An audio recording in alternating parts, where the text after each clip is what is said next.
ഹരി ഓം ശ്രീ ഗുരുഭ്യോ നമഃ. ഉമാമഹേശ്വര സംവാദം. കൈലാസാചലേ സൂര്യകോട്ടിശോഭിതേ വിമലാലയേ രത്നപീഠേ സംവിഷ്ടം ധ്യാനനിഷ്ഠം ഫാലലോചനം മുനിസിദ്ധദേവാദിസേവ്യം നീലലോഹിതം നിജഭർത്താരം വിശ്വേശ്വരം വന്ദിച്ചു വാമോത്സംഗേ വാഴുന്ന ഭഗവതി സുന്ദരി ഹൈമവതി ചോദിച്ചു ഭക്തിയോടെ. സർവാത്മാവായ നാഥ പരമേശ്വര പോറ്റി, സർവലോകാവാസ സർവേശ്വര മഹേശ്വര, ശർവശങ്കര ശരണാഗത ജനപ്രിയ, സർവദേവേശ ജഗന്നായക കാരുണ്യാബ്ധേ.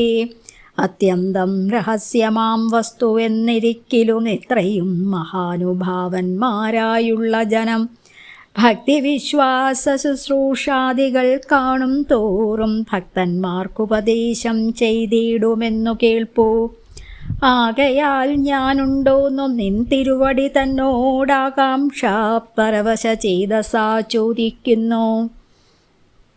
കാരുണ്യമെന്നെ കുറിച്ചുണ്ടെങ്കിലെനിക്കിപ്പോൾ ശ്രീരാമദേവ തത്വമുപദേശിച്ചിടണം.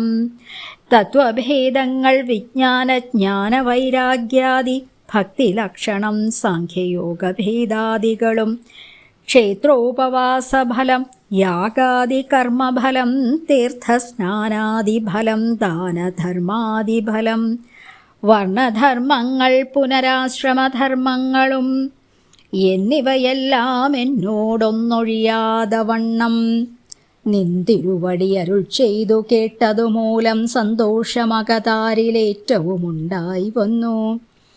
ബന്ധമോക്ഷങ്ങളുടെ കാരണം കേൾക്കമൂലം അന്ധത്വം തീർന്നുകൂടി ചേതസി ജഗത്പതി. ശ്രീരാമദേവൻ തൻ്റെ മാഹാത്മ്യം കേൾപ്പാനുള്ളിൽ പാരമാഗ്രഹമുണ്ടു.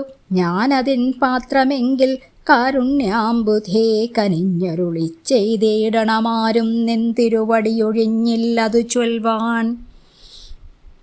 ഈശ്വരി കാർത്യായനി പാർവതി ഭഗവതി ശാശ്വതനായ പരമേശ്വരനോടീ വണ്ണം ചോദ്യം ചെയ്തതു കേട്ടു തെളിഞ്ഞു ദേവൻ ജഗദാദ്യനീശ്വരൻ മന്ദഹാസം പൂണ്ടരുൾ ചെയ്തു. ധന്യേ വല്ലഭേ ഗിരികന്യേ പാർവതി ഭദ്രേ നിന്നോളമാർക്കുമില്ല ഭഗവത് ഭക്തിനാഥേ. ശ്രീരാമദേവതത്വം കേൾക്കേണമെന്നു മനതാരിലാകാംക്ഷയുണ്ടായി വന്നതു മഹാഭാഗ്യം.